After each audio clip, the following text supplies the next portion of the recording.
Take a trip.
Hello, Mike. Can you hear me?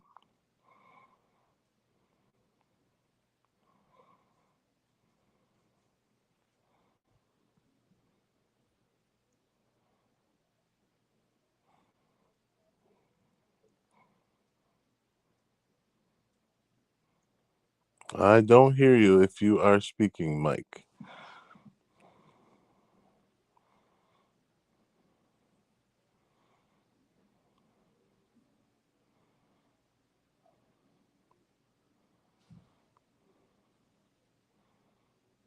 Yeah, I can. We can't hear you. Hold on.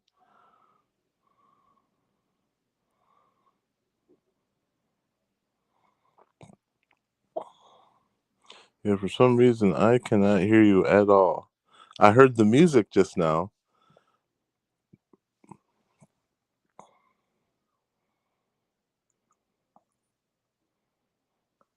See, we'll check on my end. I see you in the comments. It says I am speaking.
Hello, hello, hello. Check, check.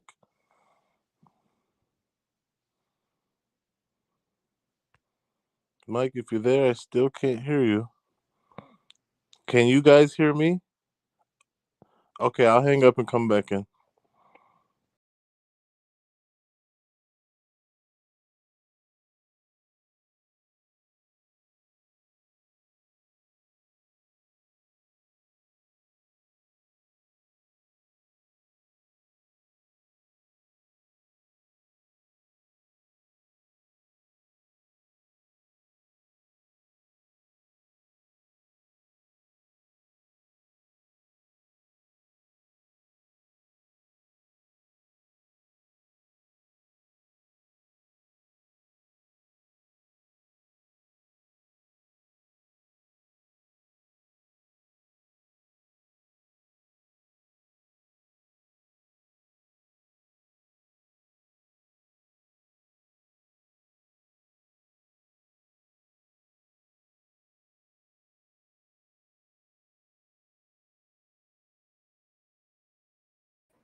I am not muted.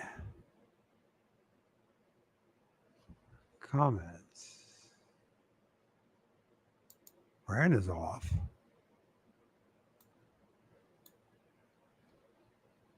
Comments running. And I'm running too. So it's on your end, James. I don't know what you're doing, but. So.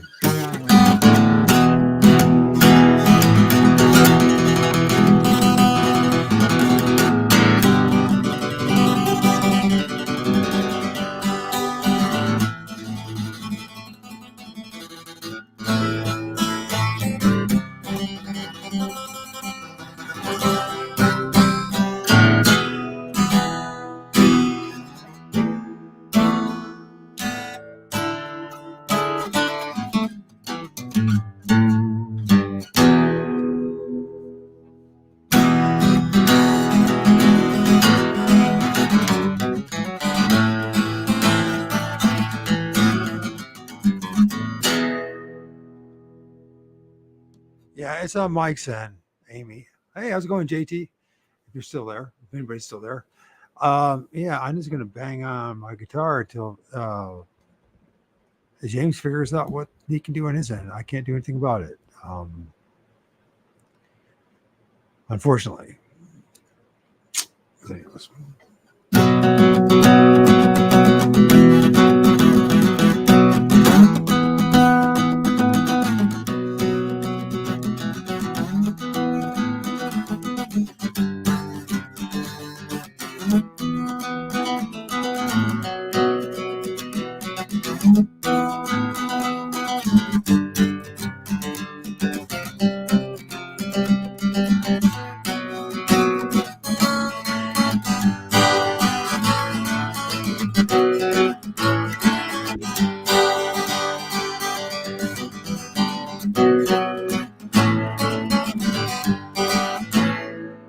Can you hear me now, James?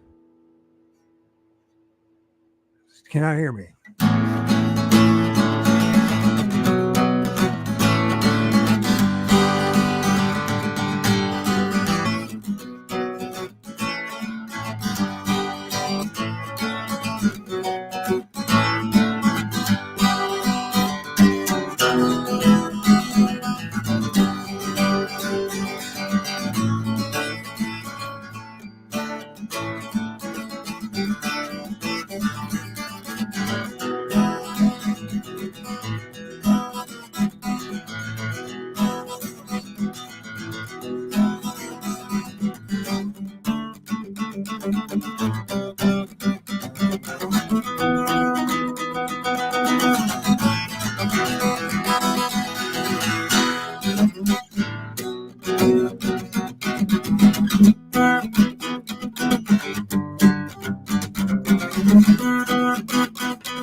All right.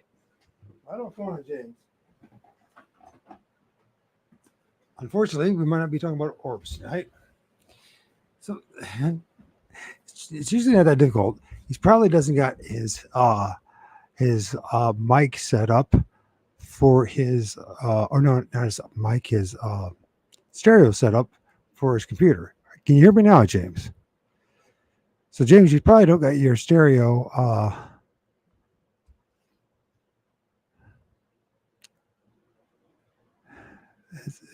it's not me either, buddy. It's people can hear me, everyone can see me, and I can hear you, but you can't hear me. So it has to be on your end. It has to be your speakers. I don't think you have your speaker set up.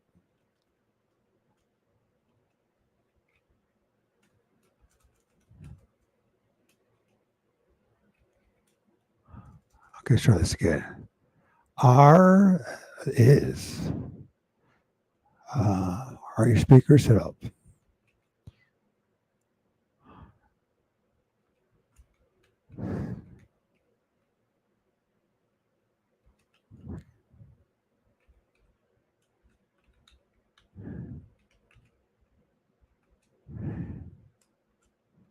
I haven't had this problem ever before, ever. Are your speakers connected to your computer?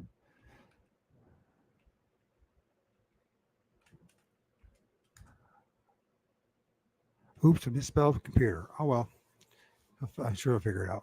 So, anyways, James ever figures out on his end what to do. Because if you guys can hear me and I can hear him, no comments heard me before.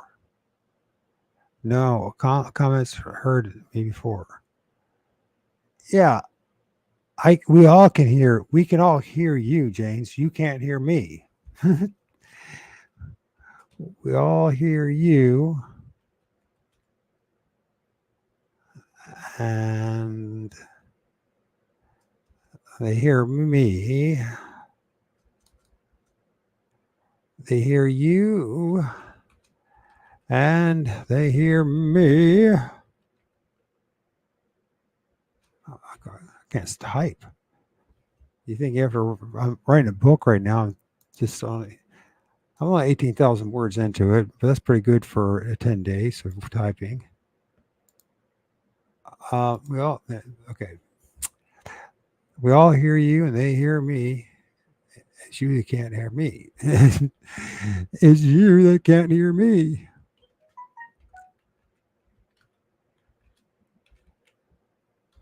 So it's on your end. So,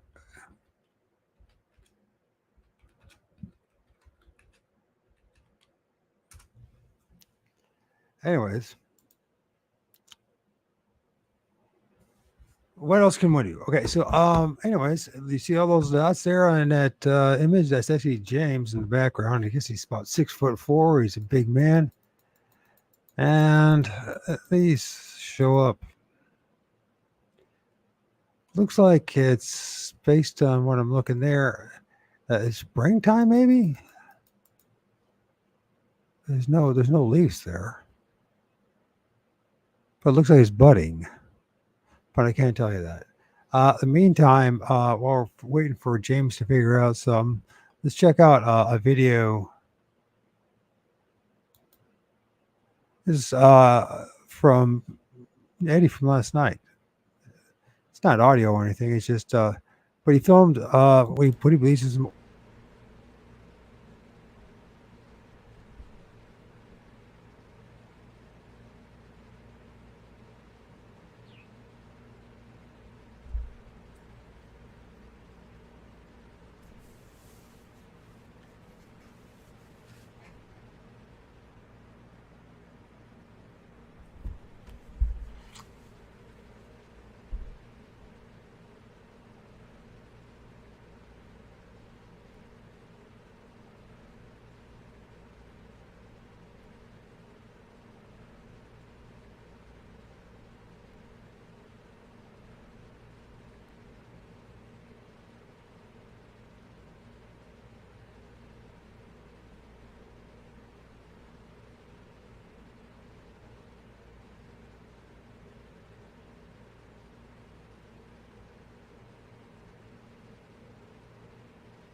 Okay, there you go. James disappeared now.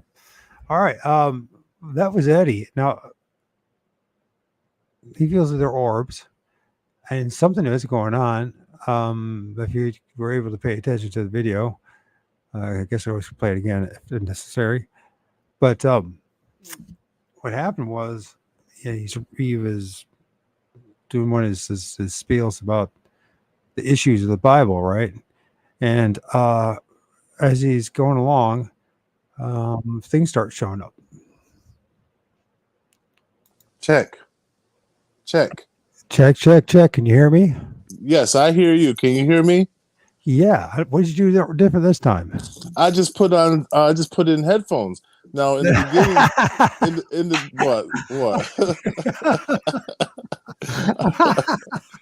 what? That's funny. No, it's funny. It's because it's we could hear. They could hear me. They could hear you. You just couldn't hear me because you didn't have your headphones on. I was trying to. No, I could hear you the whole time. I could hear you when I came in. The chat could hear me. I could hear you, but you couldn't hear me. No, And know. It was no. It was opposite. It was the opposite. You couldn't hear me, but it's okay. what are you gonna tell me what I can't hear? You really? You gotta tell me what I heard, right? Well, no. I know you heard me, but you didn't Right. hear. You didn't hear me. I did hear you. Oh, I did hear you. I heard the music. I heard you playing guitar. I heard all that. But then when I talked to you and you didn't respond. Well, I did hear you, but you didn't hear me. But all that matters, we are here now. Yes, right. That's we right. are here now. Right. So things happen. So Yeah. usually try to help get people to join me a little bit early before the show, but it's okay. You know, Yeah. Oh yeah, we did it. We're good. we made it happen, man. So, how you doing? Good, good. That How's was your day been? day's been good. Been hanging out with kids and cleaning up after kids and cooking for kids and now I'm ready to entertain our spiritual community, our There, awakened community. there you go. So we were talking about this. Well, first of all, I showed an image. Did you watch that video at all? Did you notice any of that of Eddie? No. Okay, so but maybe we'll go over it again later. But he's got a video of what he believes, and I think he might have a point to it of Orbs showing up in his truck. And what was fascinating because he's like he studied the Bible quite a bit, and he knows all the contradictions, and he talks about them, and he slams the Bible with his fist or his back of his wrist, and boom, all these things pop up, and then they start flying all over the place. But the thing is, in his truck, I noticed, and I think he said there was no air, but I pay attention.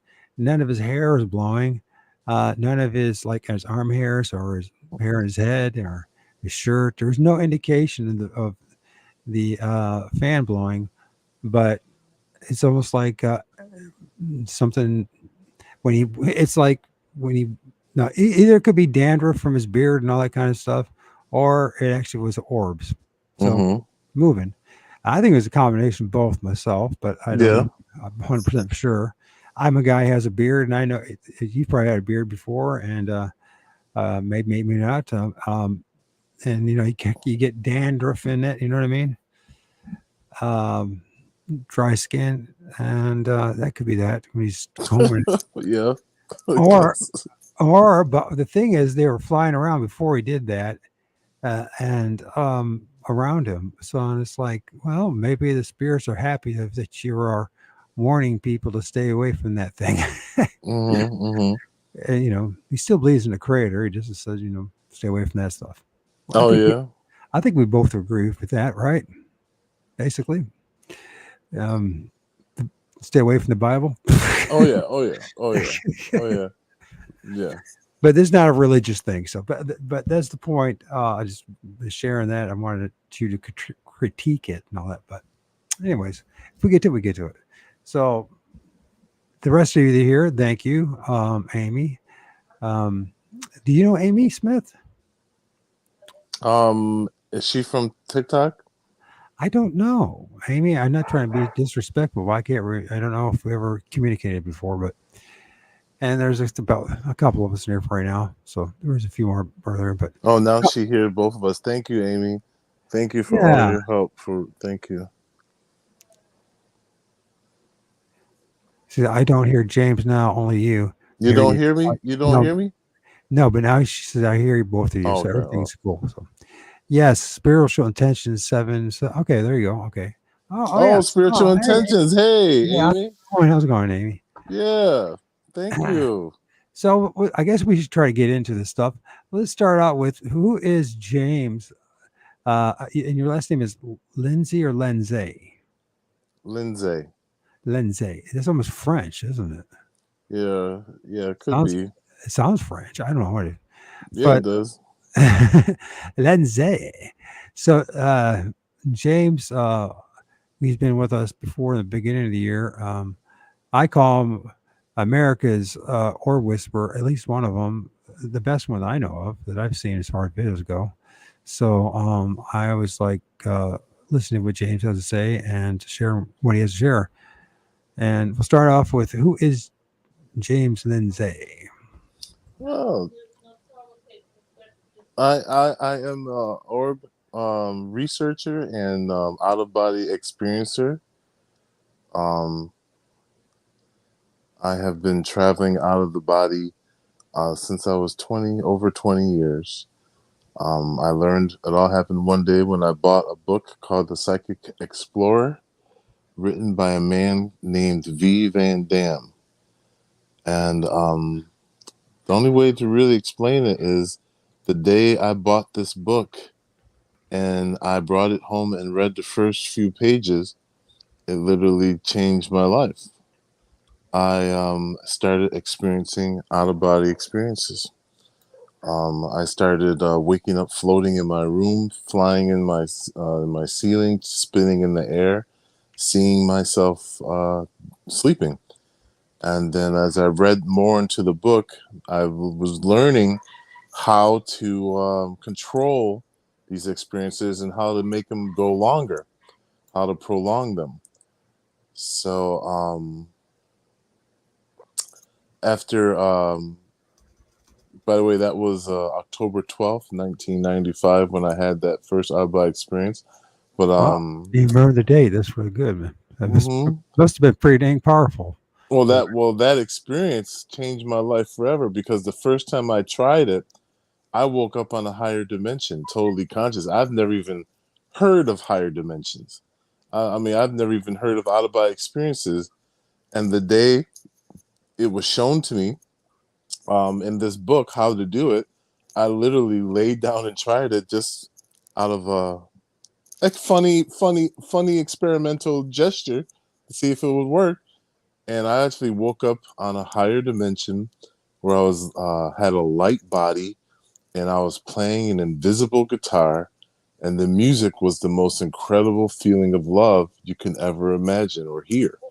And it sounded like three chords, like you're playing your guitar, and it's dun dun dun dun dun dun dun dun dun dun dun dun dun dun dun dun dun dun dun.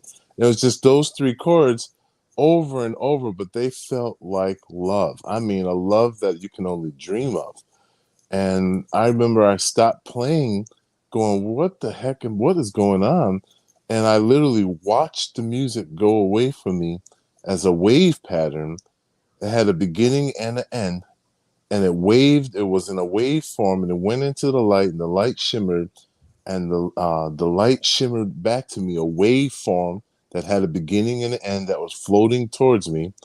And when it touched me, I heard the most perfect music, like the most perfect tones, which sounded like my existence. It sounded like this is the sound of my existence. And all that love rose, and all that golden light shifted to this. I felt a feeling of rising up, and all the light shifted to a white light, and I felt oneness. I mean, a deep, profound state of oneness, where I was so conscious in this oneness, I kept thinking to myself, pencils, pens, Coke bottles, door handles, ships, boats, bridges, streets, buildings, everything is just this oneness. And then I slowly woke up and was changed forever. so yeah, yeah, and this book must have been pretty profound. It on Amazon must be pretty good too because it's $94. No, no, you have to maybe buy it used. I don't look around for it. It shouldn't be that expensive. I've talked Well, about this book so much that it's probably out of stock. So okay, so well maybe it works then. Maybe it maybe some validation towards what you're saying that that book actually helped. I just finished reading Journeys out of the body, Out of the Body by Robert Robert Monroe. Monroe, right? And I'm posting Hmm. it right now. And yeah, so yeah, it's good. It's this first one. What's his second book called? I can't remember the second book's called. Who, Okay, Robert Monroe's? yeah, he has a couple books out at Um, least, the second one, um, or maybe that's the second one. I can't remember which. He's got several. I got to find out. yeah, My point being that that one was. I don't know if it really taught that well how to do it. right, I right. read I the hear whole you. thing. Right. So is this book like expand upon it? A psychic explorer, does it expand further? Yes, Okay. yes. It's Okay. the way it's sectioned off. It's like a manual. Okay, so there might be like section one, um, astral projection, and then under that section it'll be 1-1, the astral plane. 1-2 astral frequencies, 1-3 astral entities, 1-4 astral blah blah blah, and then it'll get to journeys out of their body, and then it'll go 2-1, 2-2, and he's talking about different things you can encounter out of the body. Then so it proceeds like a manual. Interesting. Mm-hmm. I would like to do it myself. I'd like to at least try. I don't know. When I was a child, I remember having out of body experiences, and I would dream, and I'd be floating above the trees in the neighborhood and all that kind of stuff. And then, of course, I get something that scare me, and because I was floating up and above the trees, it would scare me, realizing I was doing that. And then I was zapped back in my body, and I would jerk violently, right, as I came back in my body. So my legs and my arms and all that. Mm-hmm. Those my most memorable dreams. And then when I heard from other people their stories, like, did I have an out of body experience when I was a kid? But anyways, it's something that's I think is worth exploring more, especially if there's an afterlife Oh yeah. and if there are other dimensions to go to, and if you don't want to necessarily come back here as well, I think that's something to think about. Yeah, I'm looking at your image here. I don't know if you can see it, but the one I have posted Mm-hmm. that's shown right now and share screen.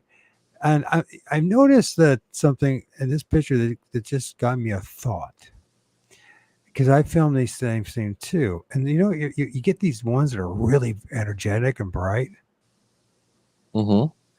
Now, what if the possibility is that these real energetic ones, when they exert their energy, all these other ones that are fainter and less, not as strong as far as appearance and energy, I wonder if they like come out of it. Could be. Have you Very ever well thought could about it? be. You know what I Yeah. mean? Like a bubble that pops and Right. all those particles come out, right? Right. Um, because sometimes I've seen orbs that seem like there's more than one entity in the orb. Right. Like the orb itself is some kind of vehicle that other spirits travel in, or yeah, it's a way of travel. It's some kind of vehicle. Now, I'm not saying it's so. I'm just saying this is what it seems to be appearing to me. Right. That is what's appearing to me. So I'm looking at how bright that is, and how many times I filmed one of this that bright, and then seconds later, and there'll be like an image like this where it's full of them, and then there's none. But I have no way to prove what I'm saying. It seems to appear to be that case. Mm-hmm. It could be that some orbs have more energy than others, Right. or that some orbs they stand out more because if say there's multiple or parallel universes running alongside us and around us, basically we're walking and living and swimming in the ether that's full of all these different possible parallel worlds or universes, right? That maybe that's just an indication as well. Seeing the different layers of the worlds that are around us. I don't know if that makes sense, but some, depending on what dimension or world they're in, they'll be more brilliant than others. Right.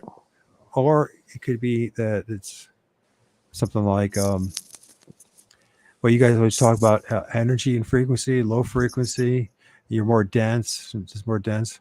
And the higher frequency, you're more lighter. Is there something like that going on? I don't know. I have no idea. What do you think? What have you thought? I'm sure you thought about it. As far as intensity and brightness. What it means. Yeah. Why does some more brighter than others? Why Right. are some? Well, I think I feel that I mean, I could be wrong, but I feel like it could be some kind of form of communication where they want to really just want us to look inside, and and I feel like they have to time it perfectly with the flash of the camera that's going off, to that where they establish a kind of rhythm. So I think when we get really bright ones on cameras like this, I think it's a real gift that they actually was able to find the right timing along with us and manifest something that we can look into and decipher. So, what are they trying to communicate? They could be trying to communicate a way to where you look inside them and you see maybe fourth dimension. You feel fifth dimension because I know that all I have to do is look inside them, and my brain feels like I'm seeing something that it can't see. It normally wouldn't see, and I feel as if like it almost feels like it's different parts of my brain are waking up, you know, and seeing how all these beings are littered together, forming faces. And what's really interesting is when you show it to other people and other people show you what they see, it's just very interesting that certain people on the lower energy, I'm going to say on the lower vibration spectrum, will see negative things, and people on the higher vibrational spectrum will see light things and smiling things. So it's just very interesting to me that, you know, that this is actually even possible, to actually look inside and see this kind of energy of language happening. And so just viewing it itself feels like it's doing something. Perhaps it's evolving us. I'm not sure, or making our eyes better. I'm not sure, but there's definitely some kind of message that they're trying to convey. Yeah, it's okay. This was fair enough. So when we say they, what are they? Well, I'm leaning towards anything non-physical, okay, which could mean um someone's, it could be you sleeping on out of your body. It could be an extraterrestrial who's in a craft that's able to leave his body and come down. It could be your pet dog that's sleeping and out of his body, your pet bird, your pet cat. Anything you could think of non-physical, right? That now, but also I think the possibility exists that these beings are actually some kind of evolutionary probe or awareness device that's going around and helping people grow into love. And they're attracted to love frequency, so they don't hang around negative people too much. They hang around people who are at gatherings, who are playing music, who are doing poetry, who are dancing, who are doing expressions of love, or expressions of creativity. Like I said, we're still all researching this, and it's just fascinating that we all come together and learn a little bit from each other. Yeah, it's very difficult to fully comprehend what's going on here. You're talking about the different activities, and obviously anybody's hearing this.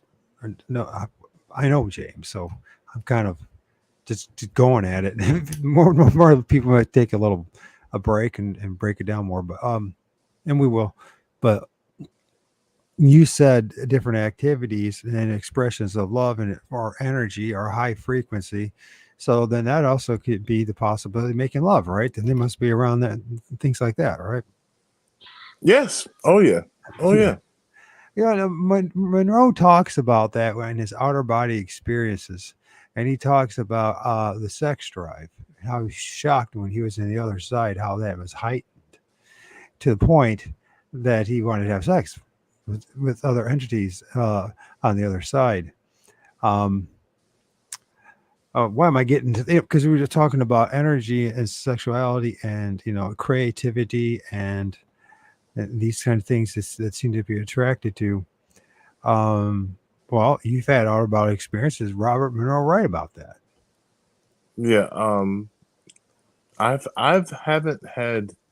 I mean, I've had dreams about that, but as far as astral sex, I have never consciously have done that. But there is a way that I have done before where you blend your energy with another being's energy, and it's almost exists as if you guys um just merge into each other, and you can feel that person's energy, and it's almost like existing as one being together as one ball of light. Huh. And I guess in a way, I guess they say that that is even more expressive and better suits us than any kind of physical um thing that looks Well, physical. well, that's what Monroe was basically saying too, wasn't it? In a way, he wasn't like the literal like act that we do as human beings in the flesh. It was a merging in. It was like somehow sharing energy, and it was like an orgasmic experience. It wasn't something. What he said was that it wasn't like something on the other side that they felt it was necessary to do, Hmm. but they would do it anyways, because well, they found it comical, and because he wanted Hmm. I understand. it. So power of intent, right? And Right. what's on the inside of what's really driving us, whether chemical or psychological. And, and that's just his experience. I notice everyone has a little different experience. No one Hmm. exactly has the same experience. Right. And I don't even know if it might not even be possible. And I mean, we could like maybe like you and I, we are sharing a moment in our experience here in the physical, but I'm not with you 24/7 and or in your head, and nor are you in mine or with me. You know what I mean? So we can't. It's not like we're here. We are here, but we're not like sharing our experience permanently. And then we talk about the other side. He gave me the impression that like you're kind of a wallflower that's at time given chances to interact with these people. But these individuals on the other side, uh, at times recognize you're there, but they keep on with their life, right? Yeah, yeah. And then like a lot of times too, like you have to decipher and be really aware if that's your creation or not too. Are you creating that person, or not? You know. That's fascinating. It's almost like you because like the Patton Book of the Dead talks about that when you go to the other side, that you will experience imagery, dreams, or Hmm. illusions, or from our mind or our psyche, Hmm. and that we need to. They feel that you need to prepare yourself, discipline yourself, so that you will not be tricked by these Tricked, right. images. That's right. That's right. Yeah, and then that comes through experience. That only comes through having experiences so that you can decipher and know what's real and what's not. You know. Which then suggests, James, that if that's the case, then the practice that you're doing and others like you is more important than just a passing of time or something fun to do or just have an experience, but that it's actually a skill or a part of us that we all maybe need to be preparing or discipline or working on. Right. Absolutely. Absolutely. Um, and I'm pretty sure that everything that you learn in the astral plane or while you're out of the body, you can learn how to handle this 3D world better. You know, and understand that even some of the people you meet in this world aren't real. And then what I mean by that is they don't have your best intentions, and it could help you easier decipher people instead of having connections with people who are lower frequency and trying to lure you into their life so that they can perhaps gain a feeling of being superior to you, you know because they don't, because there's something in you that they feel they don't have, so they want to try to diminish your light. And I tell you guys, the of all my 20 years of leaving my body, still to this day, the most negative beings I've ever encountered are these humans that we sit with every day on this planet, in our world. A lot of people will talk about negative entities and demons, things like that. And I'm gonna tell you guys, the only things I've ever experienced on that level of evil have been live beings, human beings in your day-to-day life. That's quite a statement, actually. Mm-hmm. And it's quite a statement. So then, also, so a lot of these beings and entities that we see on the other side, they're quite scary looking, right? I mean, they're what, thanks to Hollywood and fiction, have implanted and religion as well, and folklore has implanted images of these monsters that are scary, but not necessarily doing anything to it. Right, right, and not necessarily. Like the first time I met an extraterrestrial being, like I, honest to God, I felt a little weird. As I was approaching it, he introduced himself to me, and I did the same thing, and he asked me if I wanted to come aboard the ship. And I was like, yeah, yeah, I come aboard. Yeah, let's go. Let's go. I had a little jump in my step. Here we go. We're about to go aboard this ship. And as I get closer to him, there's a point in my brain where I'm like, dang, this dude looks weird. He was big and green, like 9 foot tall, with two big eye stalks. And I was like, he had like a silver spacesuit on. And as I'm getting close, I start slowing down. I'm like, dang, this dude look weird. And then all of a Now, sudden, when you say eye stalks, what do you mean by that, eye stalk? I mean, his head was a dome with a nose and a mouth, and it had two projected eye stalks with long antennas that were eyes that Almost popped like, out the side of his head. That almost go that went like something like an Yeah, insect. like antennas, like at 11 o'clock and 2 o'clock on his head that went up as eyes though. And at the time I just understood that, hey, I'm blessed to be in this experience, and this being looks different than anything I could have ever imagined, and here Yeah. I am standing 6 feet from it, and I think it sensed my uneasiness, and he turned into a human real quick with one green glowing eye, and I felt that he did that to make me feel easier. And then by that time, I was like, "Oh, cool!" I just went right up, hopped up, right. We went right on the ship. By that time, it was easy. But as I got close, I still had a little bit of like, "Dang, that dude look weird." It's interesting. And then what it decided to do was to transform or shapeshift in an image that you're more comfortable with. And I've Right, heard right, this numerous times from other people that uh, that's their impression as well, that there's these entities that are some kind of energy. We'll call them entities because we don't know what else is, but that they project or shapeshift in order for to satisfy our and he fears.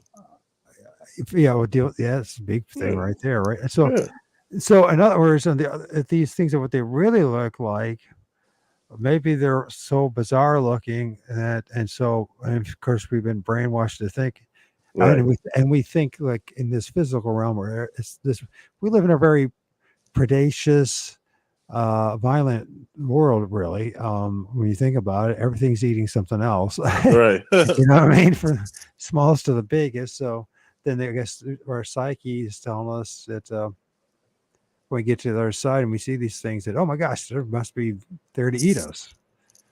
Is that, I mean, what else are we thinking on their side? I mean, what do you think? I mean, when you see these weird looking things, before, because my brainwashed uh, mind, everything was a demon, right? Thanks to Christianity. Right, Now, right, 6 years later, experience and talking to others and working things out, I realized it's probably not fair to label any of these things that demons just because they look scary or even if they cause us fear and dread. right. I mean, because it's not like they're. Um, I tell you what, we can do, James. We can get you to share your. Uh, let's see which one I And don't want. go fiddling around losing me again. It's not going to be that. I, I It'd think be, I think you might have to. No, let me see if I can. yeah. Like, We're right there. And next thing you know, James, we lost you. I think you hit the wrong button. There you go. We were side by side for a second. yeah. Now I want to see what to do here. I can't remember exit solo. so layout. There you go. Okay, I got it. So now we Nice. can see your stuff, and we have to see my stuff or some new stuff. So what we got here? What we're looking at? This is a being that appeared about 2 years ago when I was actively performing CE5 with Dr. Stephen Greer. Yeah, okay. So you're following his tapes, or do you know Steven? I was following his tapes Okay. and Do you using do you his know app. do you know Steve by chance? You mean personally? Have you met him? Oh, I met him at the beginning of time when we were all together as one Oh, being. I haven't okay, seen him okay, since then. okay. Fair enough. It wouldn't matter one way. I just wonder because I know you when you were younger, you went around out west and stuff like that. It would have been a chance you might have met him. Yeah, I Look at met that. I So have look at met that. Jonathan Reed though. I have Okay. talked to him. I have talked to Chris Bledsoe. I have met Barbara Hand Clow. I have talked to a few people who are pretty strong in the spiritual community that I've known. I have physically talked to them, but not him. No problems. No big deal. So look at what I'm looking at is okay. Is there like a big entity there? You Like mean right here right in there? Yeah. or over here? Well, this is to me what it looks like is two orbs. The What original picture looks like what's this. up with the two orbs pairing up all the time? I film it all the time. The Yeah, I two, think it has something to do with perhaps displacement and timing of between the cameras, like they're trying to project, and maybe it takes a couple of them to help bring out something bigger. Like I said, it's fascinating research, and there needs to be more work done, plain and simple. There needs yeah. to be some kind of Because I just wondered if there's ones that pair off that work in unison. Because I find them all the time. That all at times they look just like eyes. mm-hmm. Like maybe Well, like right here, like there's an eye right there. There's an eye down here. Even in the darkness around them, I was seeing eyes. yeah, I can see it. I could definitely see that one. It's got you can see the white of the iris, Yeah. and I mean what I see. I can't mess with your picture, but you can. I see clearly two eyes and nose. You can even see the nose bridge. You can see the uh, almost the eyebrows. Now he's upside down. It's not that way, but if you get back upright, you can see it Right. right there.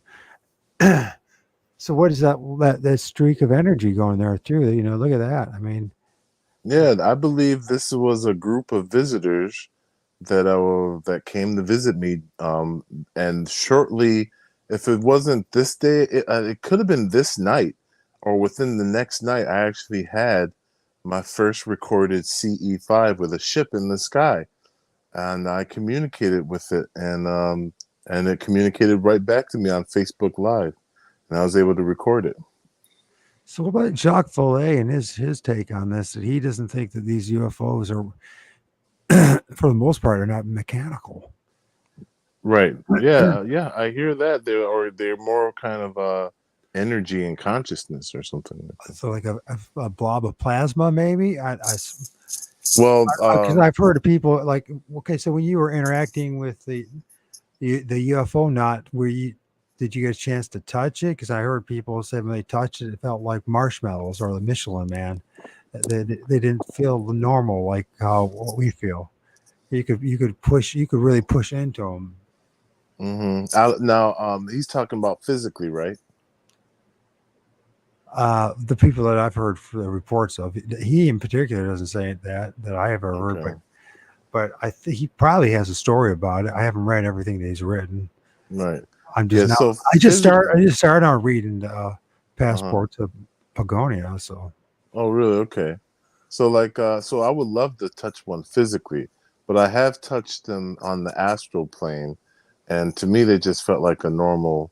I didn't really see anything different. I mean, if I can go through a wall, a cement wall, it's the same as going through an ET ship.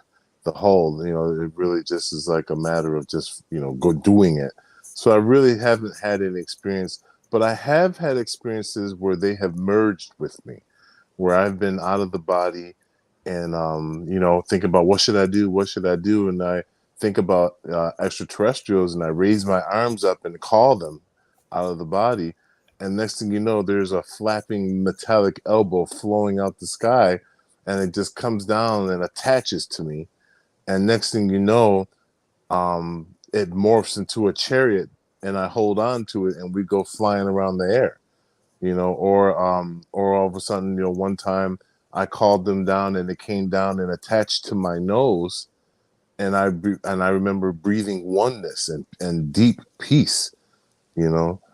So, So it hooked on to you. That's interesting. right, Now, right. was that in the second body state or the That first? yes, that was in the out of body experience. Okay. Well, this sounds, in 20 years, you're just so what? It's not no. All I can say is that most people I've ever met in my life, the last thing they ever think about it, as a young person, I'm going to do out of body experience. I'm going to try to make it happen. What was the impetus? What caused you to want to do that again? Well, what caused me really is just I had an innocent curiosity and a strong desire for truth.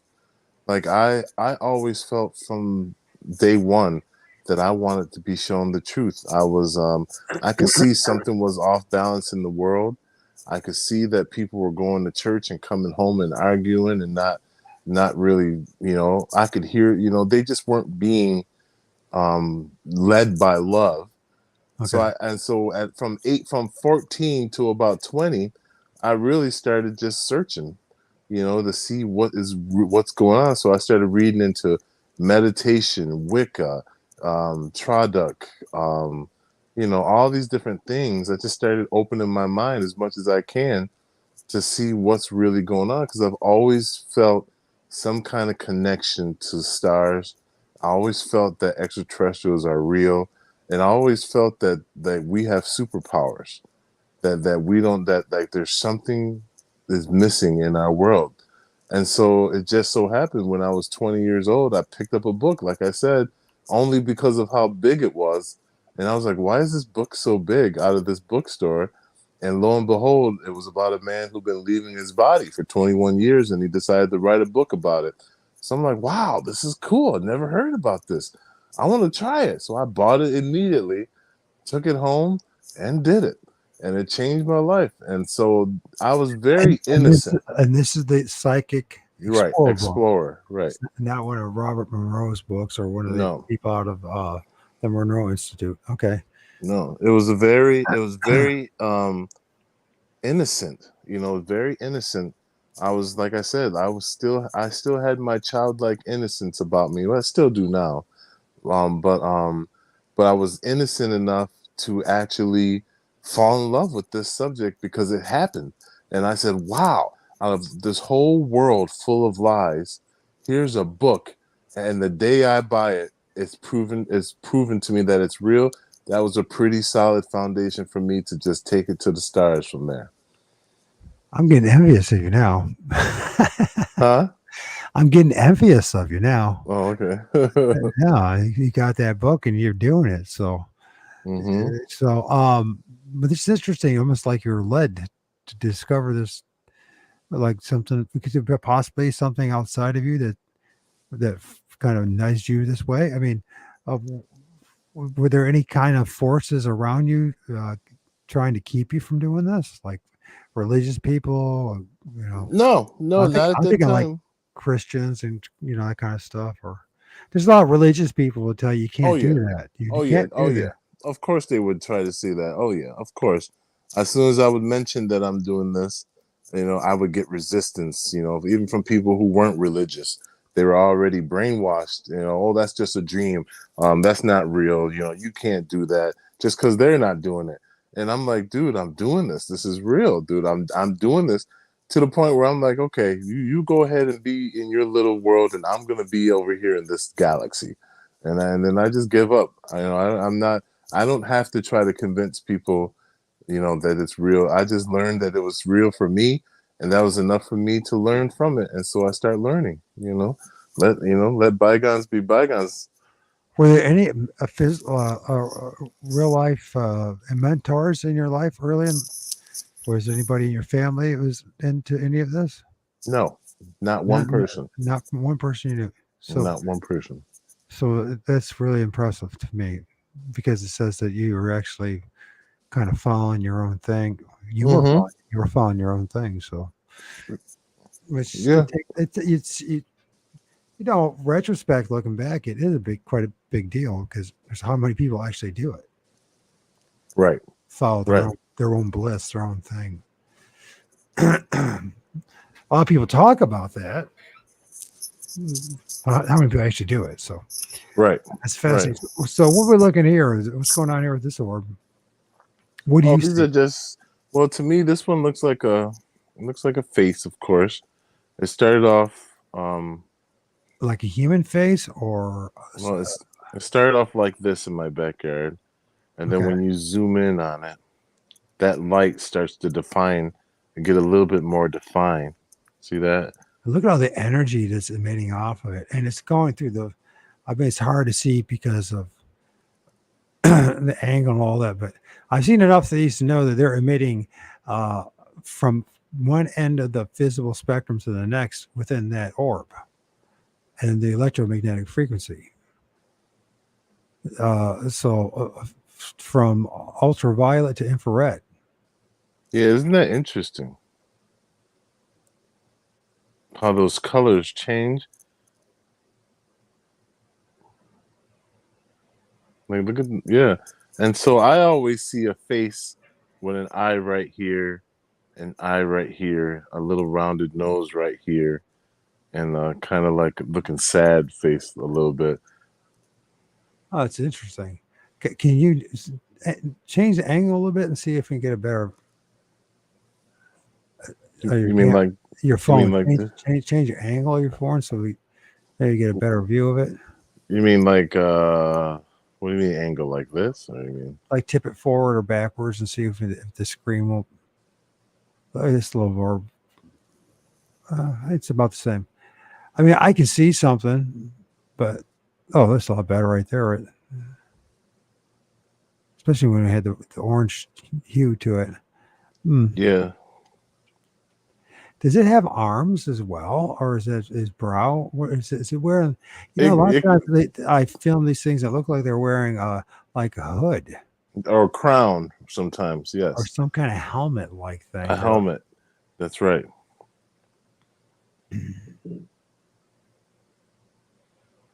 Yeah, a lot of times like I could show you what I see, then it's up to you. Like now I see I gave up on that. a man right there. Actually, what I'm going to do with my book is I can some of my better images. I'm going to do a drawing side by side it and say this is what I'm seeing, so that Oh, people, nice. you know what I mean? Because like you said, it's with the way this thing works. You see it one way, and I see it another way, and everybody sees something different. And Right. I think part of it is the training of the eye, and then maybe it's intentional. Maybe we're not supposed to all see the same thing.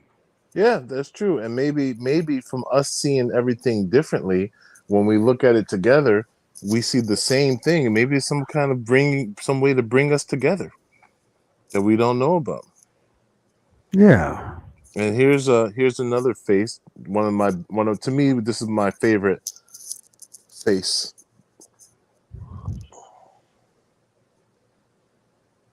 So what do you see? I see like almost like a mouth in the I bottom there. see I A see teeth. the white of the eye, the dark of the eye, one eye, the white of the eye, the dark of the eye, the nose kind of straight, the cleft of the lip, and the open mouth right Oh here. yeah, it's almost like an ET looking one, isn't it? Right, right, Phone home type ET looking one. right. Now it's because they're possible that there's more than one entity in there. Well, I don't see why not. I think so. I believe so. Like I said before, I think they're showing us some kind of where they're unified but can be singled off into one being, like groups of them coming together to form one being, but you can see how that one being is many beings. Yeah. Or like when we go to the other side, we're not necessarily alone. We're with a group of spirits, and each group of spirits it lives within one of these balls of plasma or energy we call an orb. Right. Well, if it even is plasma, but I'm assuming it probably has some connection with it because they claim that the vast majority of the universe is made up of plasma. Yeah, Up to, plasma based universe. up to 99% of it. So that depending on who you're listening to. So interesting. Phone home ET. That's what I see. Hmm. And of course, we have the one and the only um, LOVE orb, right? Yeah, and then you also found an orb the shape of a Y. Shaped like a Y, right? It's very interesting. Now I've been able to film and be able to see the difference between leaves because my camera P900 with the flash it picks up the leaves flying in the air perfectly, right? And then I'll find other orbs that look like they are spirits or something, some energetic being that looks like they has wings. Um, there it is. It's love, LOVE. Clear as day. So which is very. I mean, it's. What do you think it was trying to say? Well, Or there's a was it? couple things. There's a couple things it could have been trying to say. Are you there? Yeah, I'm here. Okay, so at that time, I was with my. I had a girlfriend who I was showing her that the orbs were real, and we were very much in love. Okay. Okay. So I just want to say that could be a message. They could be just saying, "Hey, you guys are in love," or it could have just been saying, "Hey, this is love." So it's really, um, the message though is just very simple, love, and to me that speaks for itself. Just love, Now, and did you notice this first or somebody else? The I love don't thing. remember. I Okay. don't. I think I noticed it first. I think I noticed it first. I think I showed it to her, and maybe they were trying to. What's funny is maybe they were trying to show her that yeah they are real, and that she needs to maybe get on board with me. But that wasn't enough for her. But I ended up divorcing her 10 years later. She didn't really care about this stuff at all. I So understand. It's just, it seems like there's so few of us, so you think it'd be a lot more people, but I think the way the Matrix is designed right now, most people have a hard time even accepting that there is life after death, let alone. now when you rotate it, of course, and read it backwards. Evolve. This says LOVE. When you rotate it, that L starts to look like a Y from the back. And it looks like a Y now. And it says YOU. Could be a YOU. You, I love you. Okay, Yeah. or Or you love your, or your your, your love or our. or our yeah.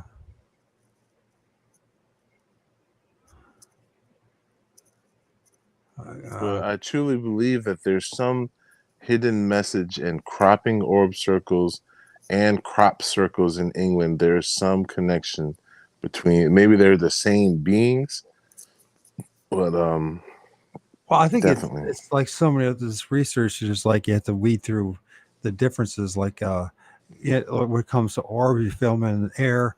Not everything's an orb stuff. Some is actually dust particulate, and some of it is water vapor. And but then there's other things that are so energetic.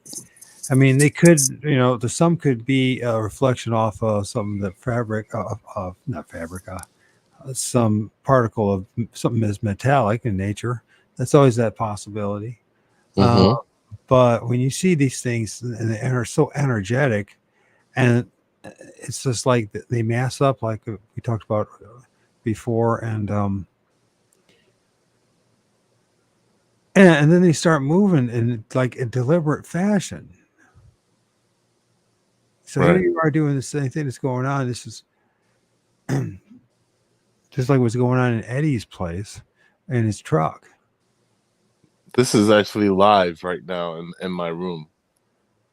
Really? Yes, this is all live right here. Well, I see them flying around. Say hello. I mean, I guess you could, but I don't hear you waving your hand or waving anything.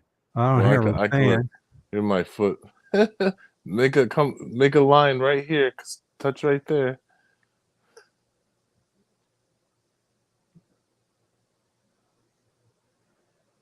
There he goes. Yeah, this was actually a really good video. There were some really bright ones in this video, like when I first started it. So this is actually live right now. I don't mind my room, a little junky, but Yeah, that's all well, right. that's the sign of being a researcher. We got a lot of mess sometimes. That's right. We get focused on this stuff, we forget about all the material stuff. Look at that. Yeah. That's well, this is really awesome. Look, they're moving in waveforms for you. You guys want look at this. I am. Yeah, look at it. There's only a couple of us right now, but the people that did join us later, they got one heck of a show if they stick it out. Look at this. Wow, look at that one. You guys want to put on a show? Put on a show. Let's go. They're very happy, excited to be here. Can you show us a sign that you're happy to be here? Oh yeah. Oh yeah. Oh yeah. Thank you. Thank you. We'll turn the camera off so you guys can hang out. Oh, come on. We want to watch you guys, man. Look We're at not look at talking. them. Yeah, we want to watch you. That's what we want to do. This what we're here for is for you guys. We're here for you guys. We're here for you. So Thank what? you. But here's the thing: are they humans, or Well, are they just because they seem to work in unison at times, and they right. seem to be responsive to your positive vibes and your thoughts. So, Mm-hmm. or your negative vibes for that matter, depending on what you want to manifest and bring into your life. Uh, Mm-hmm. I'm just like, are these spirits, or this is what how we end up? Is that our true essence? Just a little ball of energy, and Could that's be. and Could that's be. because when you think about, well, you talked about the brain before, and I was thinking, well, is it the brain?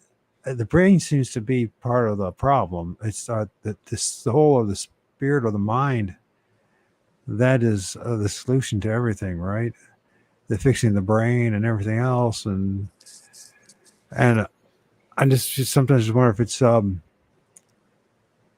like okay, we talk about familiar spirits and ancestral spirits. Are these things always been around you? Are these like continuous companions, or do these come and go? And a I new think batch see shows. now I'm not sure, but I'm leaning towards they probably have always been here. I'm leaning towards this is some kind of energy that's always been here. And I believe it's what cats and dogs see. And perhaps could be the key to why cats and dogs find their way back home. Maybe they see the orbs and the orbs show them the way back home. That's so wild, and it's I freaking there is a Disney movie right there. Right. Yeah, Orbs lead off pack or like parents. My parents had a dog, a cockapoo, and they moved, they got old, and they gave it away to somebody else, and they lived out in a farm, and my parents then moved 30 miles away, and that dog found them. No, first what happened was my sister and brother bought their house, right? So they moved in that house, but the dog lived like 14, 15 miles away out in the country, and he made his way home back to the old house. Wow. How did he do that? We can't even do that. Not without a road map or or some GPS. I mean, we can't seem to. So yeah, That's a Maybe great if we had a camera and we get to a path, we just ask the orbs, which way do I go, west or east, and take a picture of each, and then all of a sudden you see an orb on the west. That means let's go west. Now, I know this is a hard thing for a lot of people to hear. I hope you have patience enough, and I strongly encourage you to do what I'm doing and what James doing, or take it even as far as what James is doing, because I think you'll be shocked to find out that these things are another part of our reality. And if you say you're a person that's into the ecology and nature, the natural world, well, this is part of the natural world. Right. That's And right. so, That's right. I mean, there's well, look at that one. Look how energetic that one is in front of you. Right in front of you is how energetic it is. Is that even connected to you? Is how close is that one to you? You think This one right here. the one that's right next to your belly, right there? That one's really Oh yeah. energetic. Yeah, it's At least super. It's in my body, like on my body. Yeah, and that's how I know. Like from my own research, if I could show you some of the pictures I have, I was just going through one of my laptops the other day, and I was when I was studying them, I would take a picture of myself with a group of people, and sure enough, if I'm standing with 4 or 5 people in a group, the orbs would be superimposed on my body. And I was like thinking, the only way I could think is that why they would do that is because I would think that maybe they're just resonating with my frequency, and maybe other people at that in that room haven't worked on their frequency to the point where they can feel love genuinely, all the time. right. And so here's a picture of me with a group of people after a meditation, and there's 4 or 5 of us in this picture, and sure enough the orb is right centered inside my chest, standing with 4 or 5 people.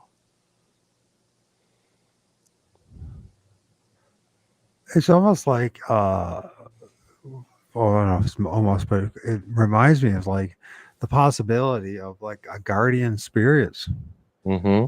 a companion spirits.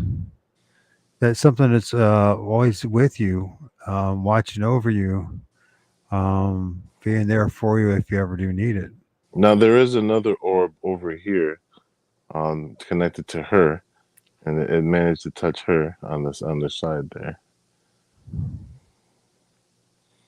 But that was the only 2 orbs in this picture. Well, of course, I want to be with you, James. Well, I'm just saying it's Right. something with the vibration. When I'm pretty sure it's got something to do with vibration, where I can get pictures like this. Look at this crazy one.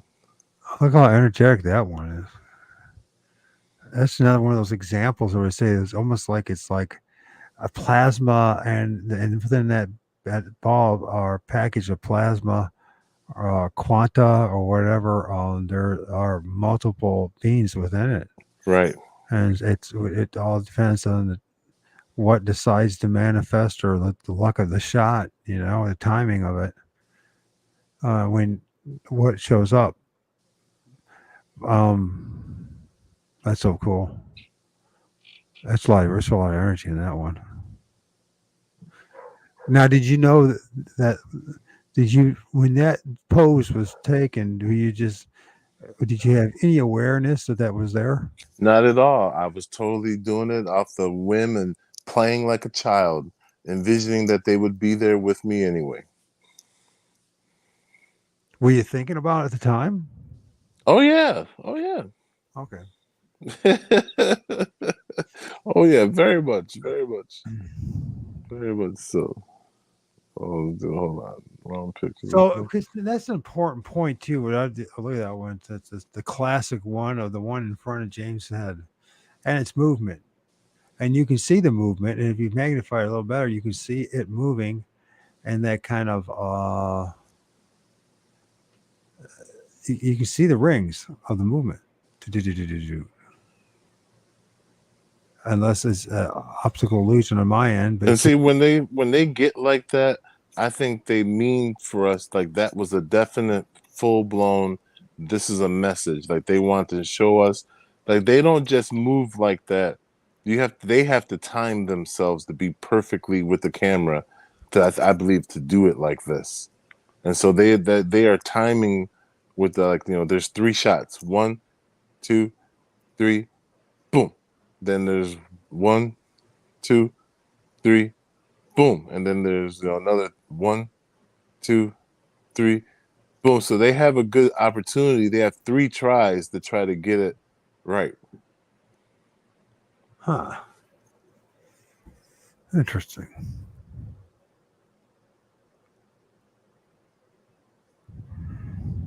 Look at that one. And all of these pictures are with many different cameras. I know that this one is a different camera because I could tell by the texture. It's not the same camera that I was using.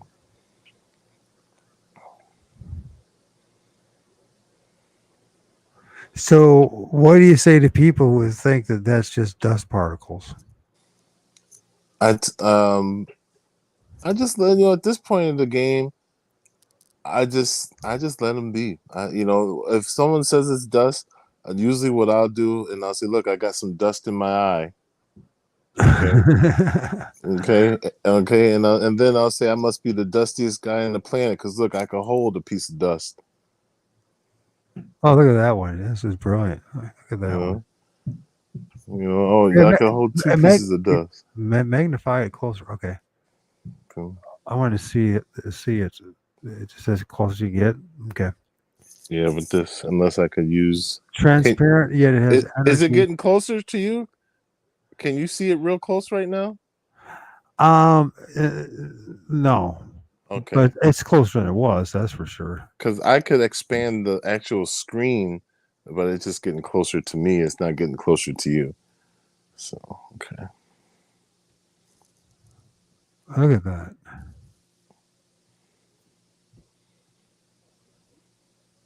Is that?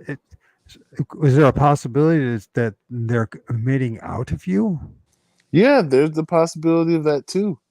And I'm gonna show you guys that video that actually made me think that possibly these balls of light can be coming out of our bodies too, as well as in our immediate vicinity around us. But this video right here, when I made this video, this is the first time where I saw an orb consciously look like it came out of my body.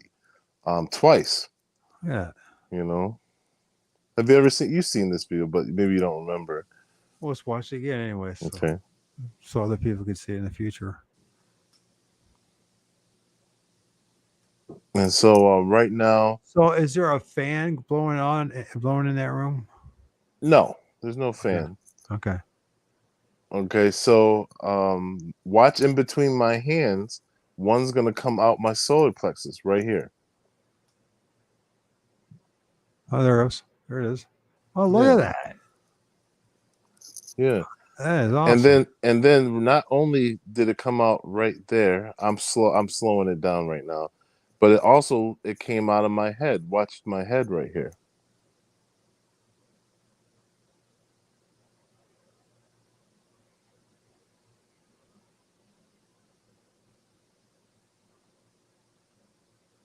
You Is see that that? right there? Something that's blocking your face right there? You see that light coming out of my face right there? Yeah, yeah, yeah. Yeah, that's an orb. That's the orb right there. Sometimes I wonder if these are also like a manifestation of our thoughts. Yeah, that I think that too. Like, what Psychic if they could energy. be like some kind of healing energy or something that we could send to other people? And so if you are a person that's more say loving or compassionate or empathetic, you would emit more of these energetic bright energies. Maybe you're a person just they talk about charisma. They talk about a personality that's like a person who walks into a room and everyone pays attention to them. Part of it obviously is what they say, but also is the whole package. And I wonder at times these things are part of it. Do you see that? So if you're like a lower vibration, the odds of you even filming anything like this would be slim to none Slim to none, right? because you're not emitting that frequency is Do you necessary. see? Do you see? Not just look above that white ball on my elbow right there. Look Yeah. at that. Look at that rainbow substance that's going back and forth. Watch. Oh yeah. Yeah. What is that? See that? Look at that. I think I know I see something moving along with it. You see that right there? That light right there. See how it Yeah. shimmers? Yeah. Like what is that? It came right off of my body, kind of like an energy field.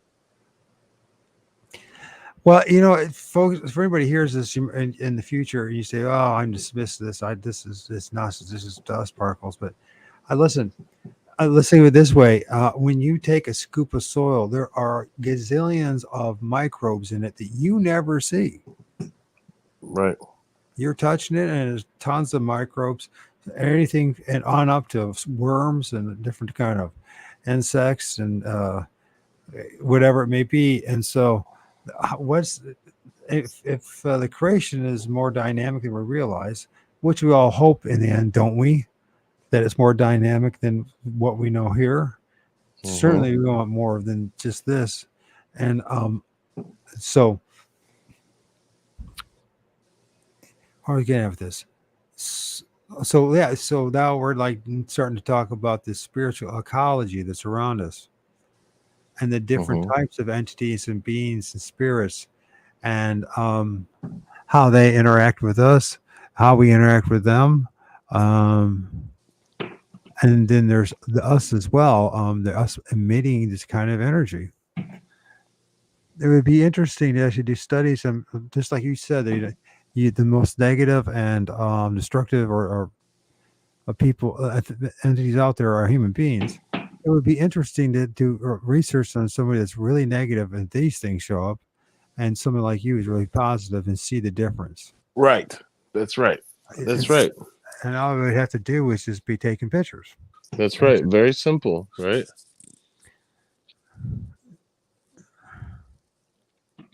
Very simple. So as they talk about, look at that, look at that. That's a great image. Oh yeah, that's one of my favorites too. I call this image Layla Luya, and it was actually the first time I actually went outside, found a sacred space with two dowsing rods around the place I was living. I burned sage and did meditations in this area. It felt like a portal or a power or a ley line. And then I asked the orbs to come through the ley line. And man, this was the picture that came out, dude. And this picture is like beautiful. Hmm. Just all the colors, you know? It just makes you wonder, like once we cross the other side, like certain parts of the ether or the astral plane. So this is what we, if we so choose, we could see this all the time. We'd Oh walk yeah. through a sea of these different beings, then we wouldn't be phased by it. We just accept it. We just be like, wow, this is just. You It know? certainly would make the world a lot more interesting to know. But then again, then there's the whole idea that people will feel uncomfortable about, and that's that you're not really alone. Right. Yeah, you're not. And so, if you're like, well, I want my privacy, and you're like, What do you want privacy for? What are you doing that no one else is doing too? You're doing the same thing everybody else is doing. or right, or that this the illusion of privacy, right? Right, That right, and that people are uncomfortable with that fact, and they would have to come to terms with the fact that all around them there are beings and entities that are observing us, paying attention, influencing us in ways that we don't fully understand. right. And for all we know, all the things that we want to be secretive about, like let's say you thinking that you can't do something with your partner because you think you're being watched. Likewise to them, they probably don't want to see that. That probably looks gross to them. You know what I mean? Where all they Or gotta maybe do is not. listen. It means you produce an energy. I mean, I and mean, do you? I let's mean, be are you? honest. Do you want to stare at two animals going at it? And are you fascinated when you watch two animals reproducing? I'm not. No, I'm I'm not into porn or anything like that, but I'm just saying. I I'm just saying. but If two- either entities like Bob Monroe says that they feed off our emotions, they feed off our fears, they feed off our, and he said the biggest producer of loosh is actually the act of making love. So then, and he says he's received this on the other side, right? Mhm. And these beings, I can't remember what they call them now. I have to reread that um, or replay it, but these beings on the other side said this they harvested it was like they trade, it's like commerce in the spirit realm, our emotions that we produce, our feelings, our negative thoughts, our positive thoughts, they trade it like on the stock exchange type of thing, uh Mm. in the spirit realm. So, Mhm. you know what I mean? I know it sounds bizarre, but there is a possibility, because at times you have to we do ask ourselves, what is the purpose of this life? And people say, well, it's about learning lessons. And then then you have to deal with the fact that the memory swipe and how people don't remember their previous lives, Mhm. and they are just bits and pieces of it best. And um, so what are the lessons really being learned? Are they clear to us? Is it to the point like the Gnostics, certain other groups, and many indigenous First Nations people, their legends pretty much are saying we need to prepare ourselves not to come back here, to Right. Right. move on to happier hunting grounds, if you Oh will. yeah. Oh yeah. And to be done with reincarnation. Right. And that seems to be the universal purpose of everything. And look at that. Look at that. So are you filming this all by yourself? Is it on a tripod or stand, or and then Yeah, or you it's on a timer? stand, or sometimes if I'm with a friend, I'll have them take a picture. But most of the time, I makeshift a tripod out of something. And then there's a timer on your phone then, and you just like every like I'm like digital camera, yeah, on the digital camera. and you have it so you don't have, you can walk away and just like every 3 5 seconds it takes a flash. Yes, yes, I do 3 shots that go off every 8 seconds a piece. Really? Hmm. What kind of camera you have? I have a Canon power shot. Um, I'm gonna say 20 megapixels camera right now. This is the one I'm using right now. And so it has a custom timer for pictures where you can do 10 pictures, 8 pictures, 7 pictures. But what I have found is that if you go above 3, you get more cloudy pictures. But if you do just 3 solid pictures at a time, you get super crisp pictures. But if I were to program it to do 10, they would be all blurry. And one thing I noticed too is that in my taking these pictures, I'll get like a lot of times in the beginning I'm getting them and really great images, but as the seconds and the minutes go on, they diminish. Like they realize what's happening, and they all disperse.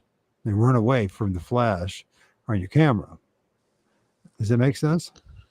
Um, And then y- you catch them again in a different spot in the sky, and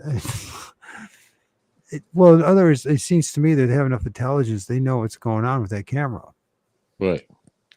and a lot of them apparently don't want to be filmed. Well, the like if you ask them, maybe maybe they'll, because that's what I do. I always ask them. These are now these pictures right here are with a different camera. I was able to put, this is a power shot 190 IS. So these are just some pictures with a different camera I had at the time. So I was just researching, and see, now this one act funny. Um, so taking What's pictures. amazing to me, so when did you first realize orbs were real? Probably in the year 2014. So you're like so ahead of the game. And someone like me who's done a lot of research about the truth, being in the truth movement and searching for the truth, there's very few people are where you're at. And most people would see this and just dismiss it and run away. I mean, when I say most, I'm understating it. And I'm not taking this, and it's not something we should take personal. It's just something we deal with, and to get the point of our self accepting not only that orbs are real, but that most of the world's not going to be able to embrace what we know, and we just pursue further to the truth. And but for you're uh, from my observations, you're one of the very first people to kind of wake up to this. Yeah, yeah. I think so. And then, I you mean, there's know, there is a book out there called the Orb Project, written by three professors, and they actually use their scientific method, and they believe the orbs are definitely real and sentient. And these were guys that weren't even connected to paranormal or anything, just three scholars with PhDs that decided to write a book about orbs. And that they did that book around the same time I was discovering them. see the Orb Project by Yeah. Heinemann, PhD Klaus. They sound like they're Yes. Germans, Yes. or Yes. it's, You see it right now? I'm looking it up right now. Okay. I'm going to see. Is it on archive.org? You know, I'm not sure. I have the book. I'm not sure. if it's relatively new, it probably won't be. Oh, I have a I'm actually in another book too, called by this woman named Merlena Marcinian, I think her last name is. Just look at this Orbs of the Adventures Beyond the Ultra World. Have you heard of that one? No. Um, I'm looking at archive.org. It's got Carl Sinsman, the co author of the Orb Project. The Orb, free download. I haven't looked at these. So looks there's Check uh, this out. This is a really interesting book too. And I this woman, her name is Merlena. Um I'm gonna show you what this looks like. So check this out real quick. This is her book she wrote about orbs. It's called The New Macrocosmic World Order, written by Merlena Marcon. And she's talking about these orbs, and she wrote a book. And she says that she developed a method to look into the orbs and what and say see and what's the name of see. that? Can you show the cover again one more time before we look at Okay, those images? okay. The new macrocosmic world of order. Okay, the new microcosmic world or of order. That's a great. Okay, you can. So I just wanted to remember. I'm going to look it up. The new. Macrocosmic World of Order. Sorry, I can't help you with that. But What was that? oh, that was Siri playing around. So We she talks a lot about orbs, and she talks a lot about seeing um beings with crowns and stuff. And oh, look who made it in her book. So this is originally published in 2019. So this is relatively new as well. Okay. Right. So this is.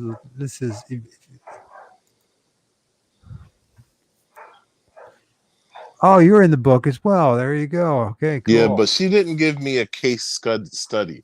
She did case studies with friends on Facebook who were doing pictures, who were taking orb pictures, but she never chose me, which I really wish she would have, because you know, I got an orb with the word love in it, you know, and I really wish you, and I got faces and all these beautiful things. Maybe one day, but you know, so How many images does she have? How expensive was that book? um I believe this book, how many pages this book is? I'm at 161, maybe about 200 pages. Yeah, 207 pages. It's And about how much was it? um I don't know. I don't remember. Well, I mean, obviously, it went, if I'm if looking to it see if was there's if a it wasn't price. that expensive, because if it was expensive, you remember. So I just want to know. That's all. Because a lot of these books are expensive, because I can imagine the one I'm going to when I finish with all the images that I have, the images alone are what makes it expensive. So they limit, people try to limit the number of images, but I want to have a catalog, if you will, of images that I'm filming. But I talked to you about the same thing. Co-authoring or having other people contribute, I should say, Mm-hmm. to the imagery and maybe a little bit of their experiences as well. And I think that the strength in the case, right? Right. What we're seeing, what we're filming, because this is this is not one size fit all type of thing going on here.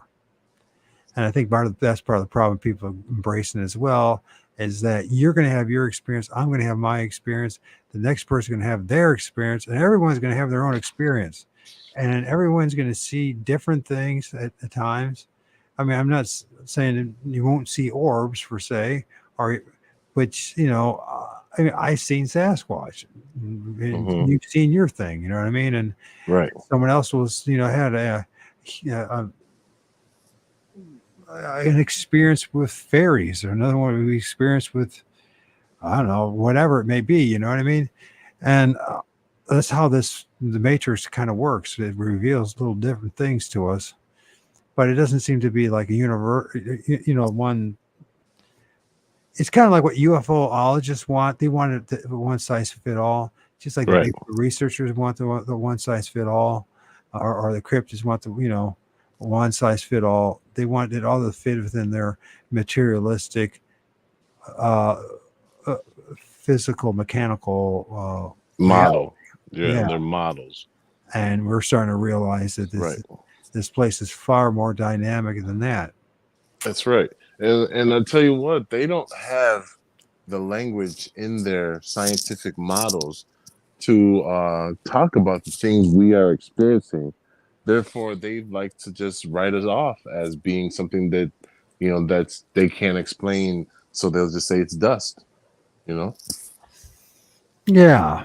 So what is your goal? What is it with your TikTok channel? And we should probably post that and let people see what that is. Or share it, I should say. Mm-hmm. So I am going, since you're, let's go. Yes, my name on TikTok is Yes You Are, as one word, YesYoUAre. My name is James Lindsay's Orbs. Showing it right now, brother. There it is. Mm-hmm. James Lindsay Orbs. Mm-hmm. We updated our community guidelines to help TikTok. Why is that in the way? Got it. Get out of the way. There you go. James Lindsay, or Lims. How do you pronounce it? It depends on how I'm feeling. Okay. That's cool. James Lindsay. Some Oh, people say Lindsay, some people say Lindsay. I just say Lindsay. Lindsay. I like Lindsay. Lindsay. Lindsay sounds, it's very more sophisticated sound. Lindsay. Yeah. It always reminds me of Jacques Vallée, James Lindsay. Yeah. I And think it's yes, you are. I think it's somehow, I don't know what it is. I think it has something to do with like Scottish like name or something like that. And of course we over here in America, melanated beings here in America have genetics that are probably everything you could think of because we've been so interbred with all these other races. So my Absolutely. name, like I know for a fact I have a Cherokee, Irish, and um, Cherokee, Irish, and that's really all I know. Cherokee and Irish. Oh, Scottish, I think is what they said. The woman that was in our bloodline was a red-haired Caucasian woman who married into my melanated family, and and so that was where the Irish and the Scottish roots came from. So, And so, like me, as Dutch, French, uh, uh, Ojibwe, Cherokee, a little British. So the Indians on my dad's side, and my mom is mhm. pretty much from the Basque region. She is 100% RH negative. So Hmm. I was born with the symptoms of what happens when someone RH positive, RH negative have children. So I have what is called. I mean, for whatever it's worth, I know some people say you're spirit negative, but it is this. I have it's called RH negative. They call it RH negative disease. Right. Right. I've Genetic, heard of like that. little defects, that kind of stuff. Right. Right. Yeah. Yeah. And this, it's, I mean, it's just really interesting. I've been, a lot of the ancient beings and extraterrestrials, they don't look at us like racially. They just look at us as one species, as humans, and they laugh at us when someone says, "Oh, I'm German, I'm Irish, I'm Native." They think that is the most ridiculous thing, that we just don't accept ourselves as being human.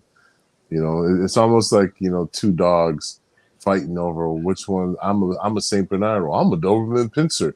Oh, we gonna fight. You know what I mean? And it's like, to them, what really is, we're all spirits inhabiting these bodies. It's almost like, it's almost like you getting into a car, and let's just say, you have a Ford, and then, like, you all of a sudden, you just, drive Ford all your life. I don't know what I was getting at, but I think you might know what I mean. They just say that to acknowledge your race is kind of, and be going around proclaiming I'm this and that. They just see it as very childish, that we're all just human, and what's more Yeah. important is our spirit, where we come from. We bring the gifts from the spirit into these bodies. I wonder is These, that do they see that and not actually the physical? They see the ethereal, right, our true essence. They don't see the physical at all. right, They just right, see it. They see it as like a costume that we're wearing. exactly, Because exactly, this is pretty exactly. much what's happening, right? This Hmm. this is a great image here. I mean, for I can see, I think you see. I don't know, tell me what you see, but I see an eye here, an eye here, a nose, something going on here at least, Hmm. and it's Okay. almost like there's something holding on to this orb with fingers. I can almost see a knuckles and a hand, Oh, I see that now. Yeah. and the way I see it, Hmm. it's almost like it's I don't know if it was a dog man or some kind of cryptid or something that it doesn't look necessarily human as holding the orb. And I have seen other images where things, the spirits, the different entities, including Bigfoot, they have an orb they're holding on to in front of their Yes. chest or in their Yes. stomach, Yes. or sometimes in their head. Uh, That's right. and I just wonder if they use the orb in order. Do they gain power? Is that like a power supply? Is that like a food source? The orb for Could these be. entities? Could be the key to 0 point energy or something. Yeah. Now in this one, I see. I always see a blue head on the bottom. I see eyes, two eyes, and a mouth, and I see an antenna coming off his head with a glowing ball at the tip of the antenna. Is this the glowing ball? Yeah, and the Here's the antenna. antenna and the antenna there. Hmm. Uh-huh. It is interesting. Everyone sees something differently. And of course, in this, we were wrestling with people saying that we are dealing with pareidolia. And I think it's just time and experience. Right, And then there's, like I said, the possibility that we're actually looking at multiple things at one time. And that's right, why everyone's seeing something a little bit different based on your own reference point, your own experiences, the things you've seen in your life, right? The things you've heard. That's what, and so that you're going to project that onto that image. And maybe when we get to the other side, we'll find out that these things don't look anything like we thought they would look like. You know what I mean? that's right. And I would like to also continue this conversation with you, because I think I'm gonna have to get going around 9. I think that's the marker for me tonight. That's what I was planning Okay. on doing. Okay. So And like, we could also set this up, every Tuesday if we like, or every other Tuesday if we like, and we can always come back and revisit and just hang out, because we got pretty good. We got a lot of stuff to talk about. we got a ton of stuff to talk about. We're just scratching the surface. And I think it's a very, my personal feeling is it's a very, well, it's a very important topic to me, but I think for humanity's sake, we need to talk about this stuff and pierce the veil instead of being afraid of it, and That's right. become more aware of our not our true essence, but what it really is around us. And if these things don't look the way we want them to, we need to adapt, Right. not them. I think that's part of the problem. Right now, what they seem to be doing is trying to adapt for us, and they can't do it fully. And what I mean by that is like usually what influences us is through imagery. We judge a lot through our eyes and things that we see, right? Right. And I think that we maybe need to learn how to look at some of these things, and they maybe are pretty scary looking, but we can get over That's right. it. We have to That's get right. Yeah, to we learn. have to. Plain and simple. So James, so we'll just end it now. Thank you for this hour. We got a ton to talk about, but hopefully as time goes on, there'll be more people here. We'll have people that will hopefully show up after the show. Okay. I just started doing lives again. I took a break for 5 months, so I'm I'm happy that the last show at least 66 people ended up watching it. Wow. Congrats. So That's good. this one will happen too. It's just we got a lot of competition right now, and people are forgot about us. It's like 'cause everyone has a TikTok, a YouTube, a Rumble, and which is awesome by the way. I think it's awesome that everybody does that. Discord, Right. So it's just a matter of time Telegram. people finding us. So That's right. That's right. um, And it's a matter of us putting in a little bit of the work ourselves. Like if we had been doing shows for the past let's say every 3 weeks for the past 5 months, I'm sure right now we probably have 150 people, but you know what I mean? I think so. You know. Especially So you and your positive energy and the stuff you have to share. yeah, Because it's there's a lot of growing. things that, for those who hear this, James does readings and some of the sacred texts and some, I guess Hmm. it'd be Hermetic philosophy. Would that be a good way of saying it? Yeah, yeah, that would be cool. Yeah. Well, how would you describe yourself today as far as your worldview and what your belief system? Well, I keep my belief system open at all times because I have always been fascinated by something new. Once I wrap my head around something, something happens to unwrap it again, and I'm like, okay, I'm have to be new for this. You know, I always have to keep my brain from not being boxed in. But a few things that I feel that I'm solidifying to my own personal self that I'll reveal is that definitely a male and female aspect to creation that are blended together. Um, Definitely a female, definitely a male energy that are one. That can be separated as far as to create life, but also is uniquely a oneness that's within everything. A certain form of androgyny that is kind of coherent within everything, even inanimate objects. I'm starting to feel that, and also one of the things that I've been expressing lately, and I've learned this from a book called Initiation, written by Elizabeth Haich. She had an experience of a past life in ancient Egypt or Kemet, whatever you want to call it, and she wanted initiation, which meant that she had access to the Ark of the Covenant and things of power. Now, this book talks about a race of beings that were in total harmony with the world and were different from any other beings that we know today.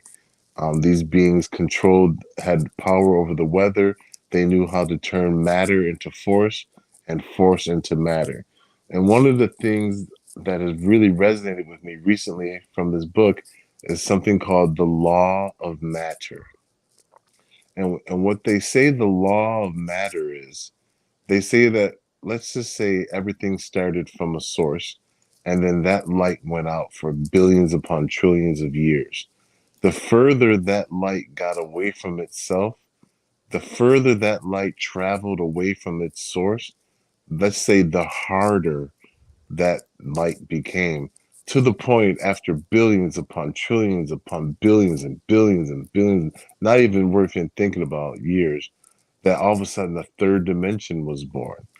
And what they say is that the same laws that hold a rock together, the same laws that hold crystals together, causes them to be cold and hard, is the same law that works with your body. Okay, and so what that means is that we are spiritual beings inhabiting these physical bodies. So when we act in a way that's not of our spirit, when we act, let's just say you won't you act mean all the time. What do we call that person? Hard headed. What do you do with a person who's really tough and he's a beast and you don't want to mess with him? What do we call him? We call that dude is hard.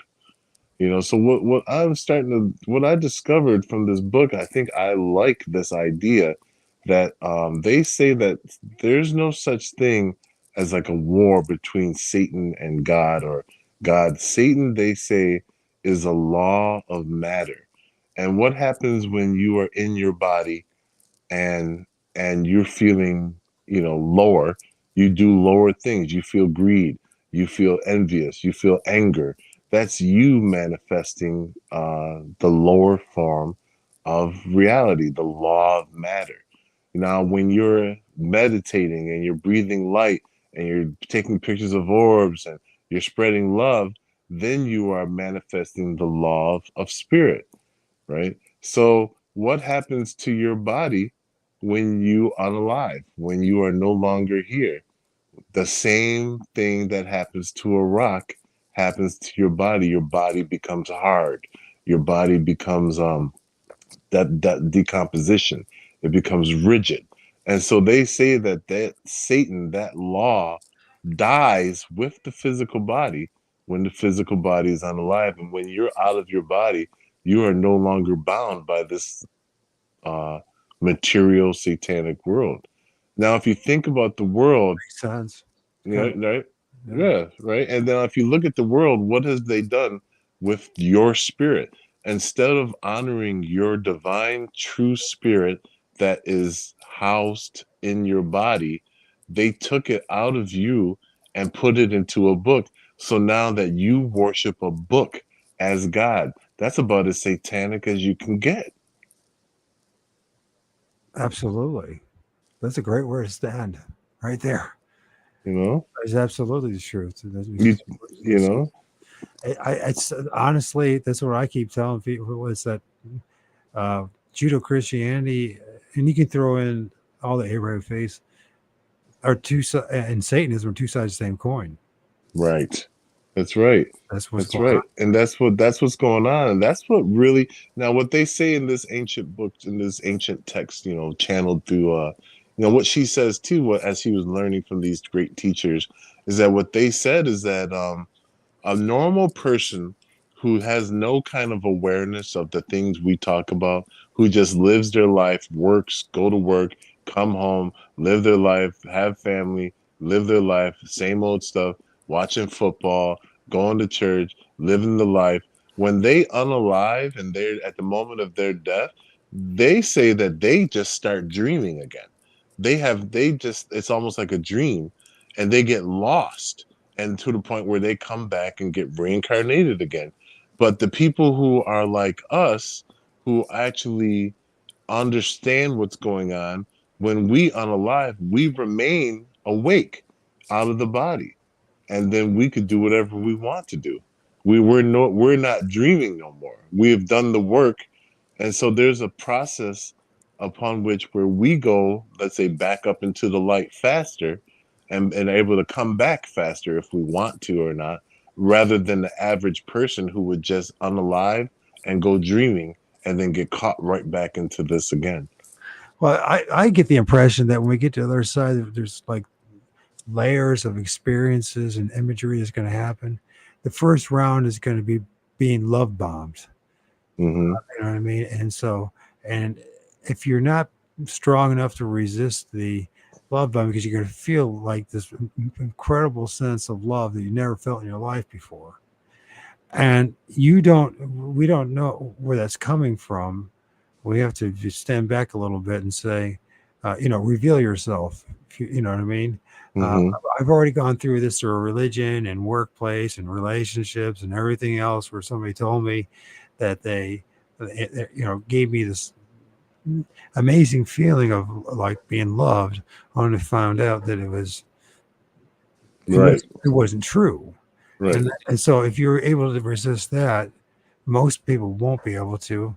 And they say that, and it ties in with the Tibetan Book of the Dead, that you will end up going back into the womb and come back out and become reincarnated, because Right. you will go to the false light. Right. And if Right. you're if not if you're able to resist the love bombing, then the next round, and it can be flipped.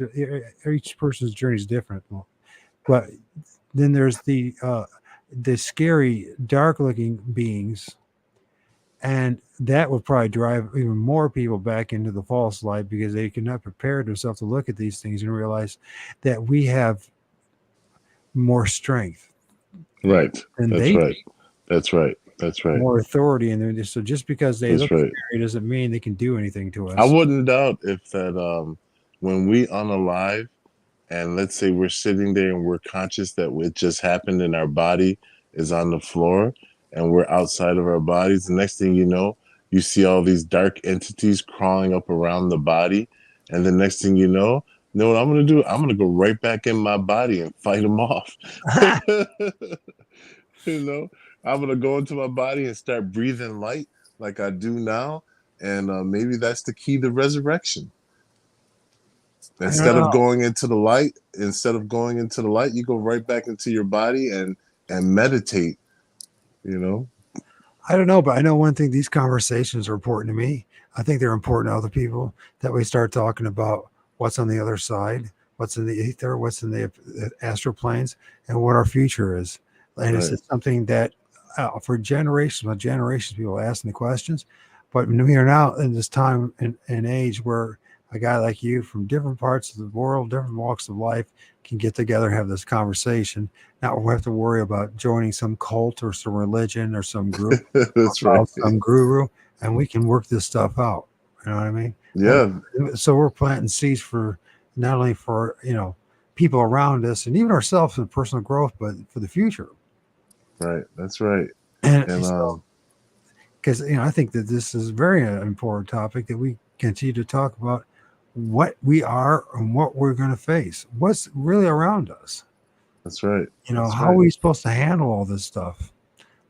And we haven't even got a chance to talk about it, so next time we'll talk more about that. Oh yeah. Just get reacquainting people to James Lindsay, or Yes. Yep. Thank you so much. Thank you, Mike. Americans or Whisper. Make sure to subscribe to his channel at TikTok. And James, I'm sure we'll talk with probably within 24 hours on TikTok. Yeah, yeah. I was gonna say I'm gonna go right now. Thank you all for listening. I love your energy, Mike. Thank you guys in the comments. Thank you all future listeners of this stream. But Mike, I'm gonna go because I got to run to the store, and then I'll come back and I'll be on live if you want to come and chat. Yes, we're going to, right now, I'm going to close out with a song and talk to you soon, bro. Thank you. All right, appreciate the time, my friend. Thank you. Yes. Okay, bye bye. I'll see you, bro. Okay. So here I go. That was turned out good. It's a weird beginning, but that's usually what happens in these side times. It doesn't even matter. It happens all the time.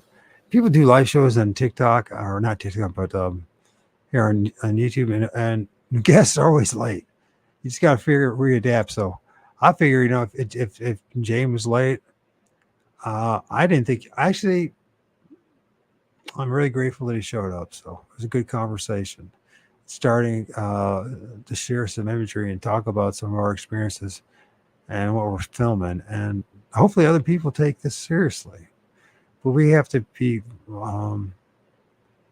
I think we have to be more honest about what we're dealing with, be okay with the uncertainty of it, and not assume that we have all the answers. And,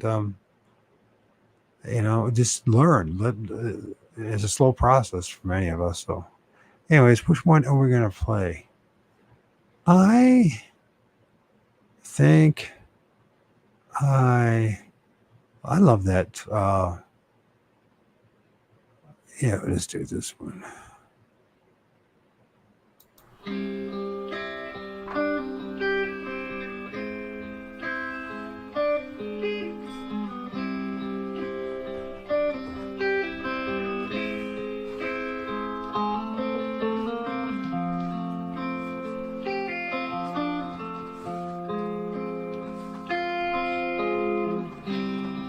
Picture a day where the things that you do or you don't won't matter anymore. What a bore it is to live in the shadows of things you could be, but we'll see. You can blur your sight to see what you do or you don't.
more.